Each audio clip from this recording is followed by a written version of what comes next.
Hey everybody, Obersports here, and before we get down to business, I'd like to thank everyone who's been a part of my channel and this community, and what I've been doing this past 3 months, so we've now reached the 150 subscriber milestone.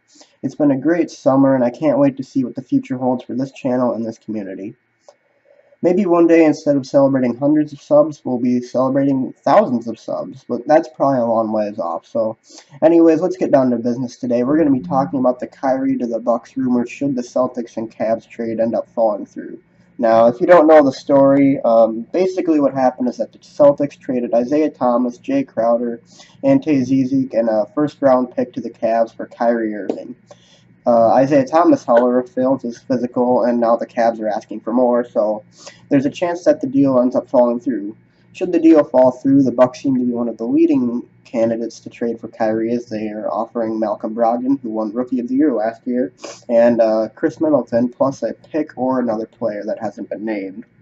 According to multiple reports, the Bucks were actually pretty close to making that trade happen before the Celtics swooped in and traded for Kyrie. But you have to think that that should this deal fall through, the Bucks are going to be one of the first teams the Cavs are considering. As far as whether or not I would be up for the Bucks making a trade like this, I'm honestly not sure. I'm up for trading Brogdon, but Middleton to me is the one that I'm concerned about here. You see, the question about Middleton is how high is Middleton's ceiling? How good can Chris Middleton become? If the Bucks feel that he can develop into a 20 to 25 points per game player who shoots about 40% from three, then this trade to me it isn't worth it. His defense is so valuable to this team, and Kyrie Irving, who is one of the NBA's great scorers right now, he doesn't play a lick of defense. And the chemistry between Giannis and Brogdon and Middleton was something the Bucks worked on this season, and it's ultimately what pushed the Bucks in the playoffs. They were all very good defenders, and the Bucks defense is one of the strong suits. So taking away two of your best defenders in Brogdon and Middleton and adding a guy who, well, he can score, doesn't play a lick of defense, I don't know.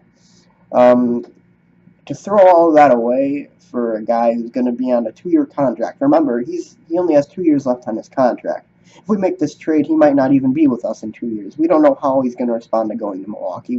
We heard that he said he wanted to be a franchise centerpiece, and if he comes to Milwaukee, he's not going to be the franchise centerpiece because we have Giannis. But on the plus side, Kyrie is still very young. He has the potential to be a player who can score 30 points a game. And the thought of adding a superstar like that to a team in as small of a market as the Bucks are is just unheard of. And imagine having a player on the Bucks who can average over 30 points per game. It would surely get the seats filled every night and boost fan interest like through the roof.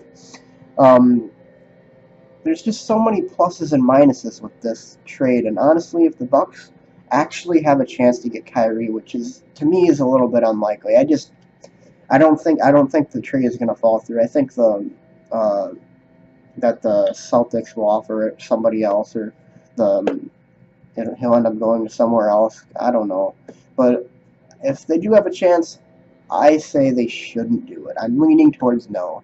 Now, if they do, I wouldn't be someone who hates the trade. I'd actually be pretty excited about it. But right now, I think it's in the best interest of the Milwaukee Bucks to let this team keep developing, because I think a starting five of Brogdon, Middleton, Giannis, Jabari, and Thon Maker is something that can become absolutely formidable in the very near future. And if you trade for Kyrie, well, you're saying pretty much let's win now, instead of let's keep building and let's be serious contenders for the long run. If the Bucks make this trade, then their future is moved from a few years down the road to right now.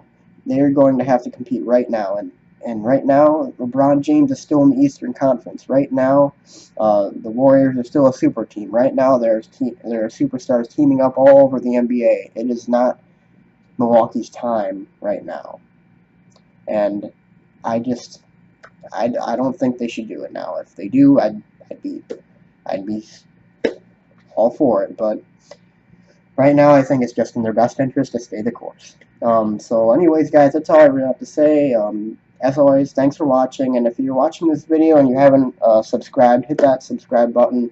Now, if the Bucks do somehow get Kyrie, you can expect a Kyrie Irving highlight video coming from me as well. So, anyways, guys, thanks for watching, and subscribe and like, and I'll see you next time.